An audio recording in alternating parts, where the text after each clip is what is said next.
I think the shotgun union marriage between him and Rao is gonna be short lived. It's not gonna go that far. Yeah. That is one. Very short. Very short. So it was just a goodwill. It was just one of those a distraction, just kidogo, able to kuja hivi tuone so that he can gather support. I mean, He, during the Gen Z protest, what he did was his MPs were suffering. He went and solidified with Baba, made sure he had numbers, and that allowed him to use parliament and politics to push and to calm down the protest and to sort of bulldoze his way into back to the top as he was.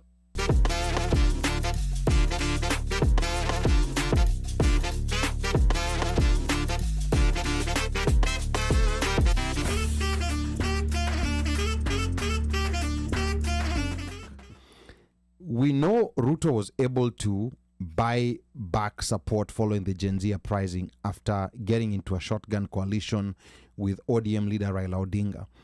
Now, in the wake of the surprise decision to cancel Adani, which Kenyans had been protesting against for a while, does this enhance Ruto's reputation among his core supporters, or does it hurt him going forward? Because Kenyan politics works differently from how the world works. And of course, since that uprising, he's been trying to do things to reestablish himself politically. Now, whether this came by surprise or whether it was planned, do you think this moves helps or hurts him politically moving forward?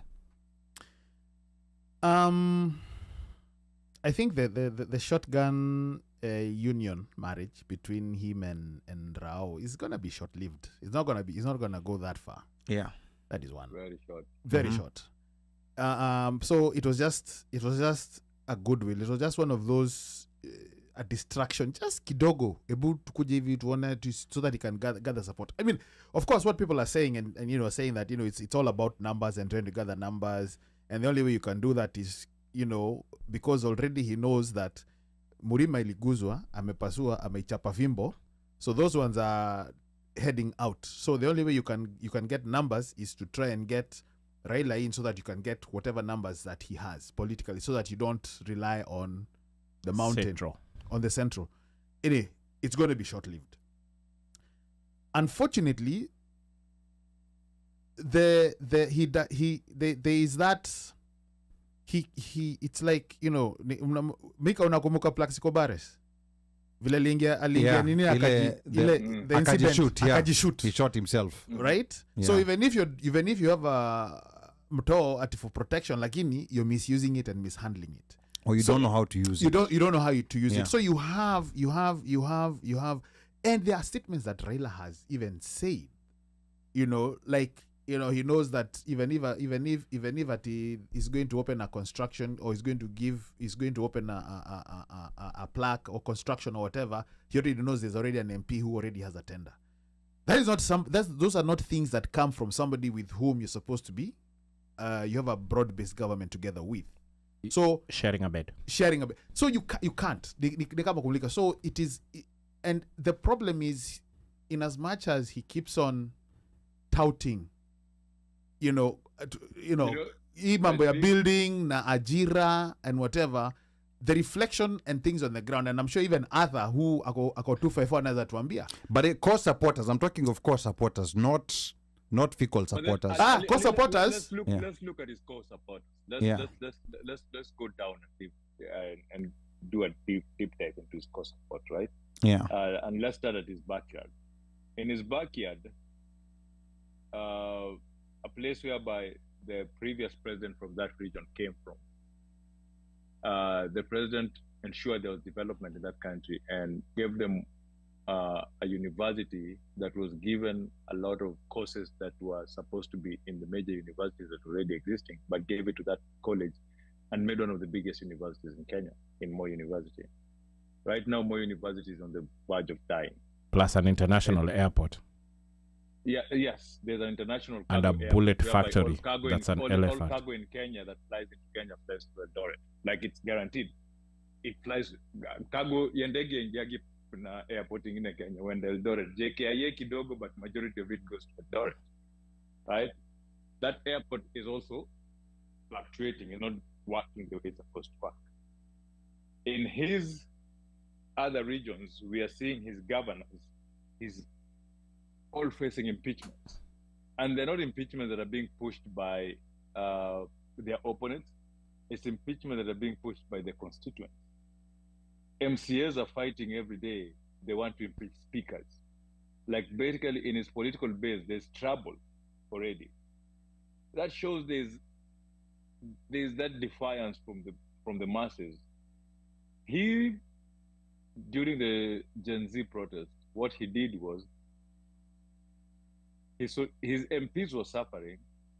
He went and solidified with Baba, made sure he had numbers, and that allowed him to use parliament and politics to push and to calm down the protest and to sort of bulldoze his way into back to the top as he was. But the protest had exposed a weakness. And that weakness has never gone away. The defiance of the people. The people got hungry. People got mad. People realized we can shake these people. They're not untouchable. And that has continued up to now.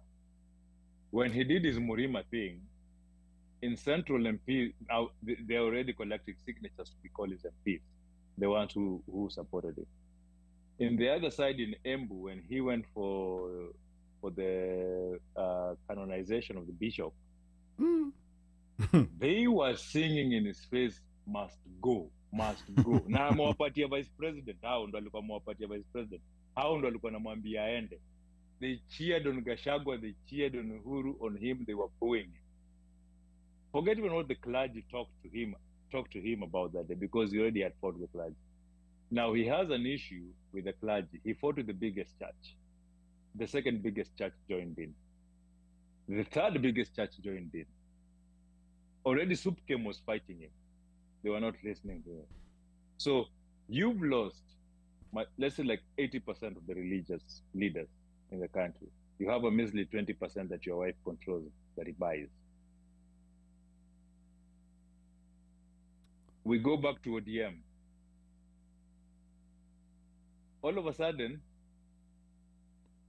ODM mouthpieces, Kina Sifuna, are calling him out. Like Sifuna has come back like he never left. Hawezi jua ule Sifuna alikuwa hapa akiruka akimtetea. Amegeuka amerudi ule wa post maandamano. Anamchapa. Then Raila said what he said. And you remember that day I woke up and nikauliza kwani ODM hawajakanjwa? Because it looked so funny, like, wait, I thought these guys are together in bed. What's happening? Now all you've been seeing is a few bloggers who come out and pay, and now bloggers pia kwa WhatsApp group zao wanapiga screenshot, wanashare, wanaonyesha vile kuna shida kwa hizo zao. Like basically the house of cards is falling.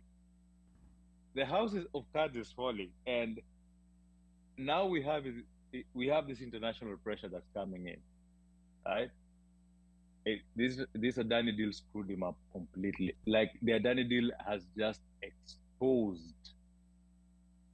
Unajua ile unafikiria bado uko na longi moja ya mwisho alafu unaiva hivi ukienda kufunga inararuka hapa kwa rasa.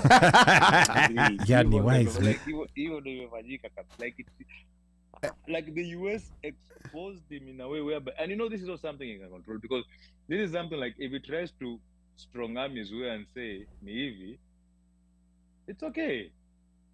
You have corrupted the United States government. You have stolen our money through corruption because these companies are registered here. The money is from here, so you've used American money for bribery. Guess what the Americans will do to you? And to support, to buttress Mika's point, and I think he mentioned it, his core supporters actually were bought, if you think about it. Bought by who? Bought because the core supporters, the people who supposedly were supporting him, the core. Yeah. Ni watu, you remember when even MPs were coming out and most of these guys who were in parliament, they were saying, it doesn't matter what Waground wanasema. It is the party that, it's Dani that put me here. Mm-hmm. So I would like to. I don't think they're any core supporters. They were only core supporters because they were got paid. And that's what Mika said somewhere in akisema alisema walinunuliwa. Because you remember how he was harvesting, he was cannibalizing the opposition. Yeah. And the Baba, a person who has like core supporters, right now he's holding the fragility of this government, because if Baba pulls out, he's now completely exposed, and ready to fall apart. So one thing, yes. ODM have started doing the groundwork structure. They are doing their party elections. They are positioning themselves to secure their bases against invasion in the next election. So bado sana napigana huku. What is ODM doing? ODM is restructuring, getting ready for 2027. But now kuna watu wanasema TS sasa ndo wanavunja ODM vile wameingiza broad-based government. There are people who are saying that. If you've noticed, and I think Sifuna gave us a snippet of it here on the show, where he said, if you've noticed, the people who have been appointed, ni wazee. Meaning they were on the way out, or they were out. Yeah, and the leadership of ODM, when Baba went for AU, ODM did a sort of a reshuffle without elections. Correct. Like, in 8 cost issues, positions were secured, positions were tied up. Like, basically, ODM as a party doesn't need to go for elections. It's set up. The only thing they have right now is they're going for the ground local elections. Those are the elections they're doing right now. But their top office is secure, everything is good. ODM is ready to run for elections right now, with or without Baba. So basically, they are kind of preparing for the by-elections once IEBC is set up. By-elections and 2020, but mostly of what they're doing is 2027, because they're doing a whole countrywide, all constitutions. All constituencies. Elections are happening right now. Okay, all right, that's interesting.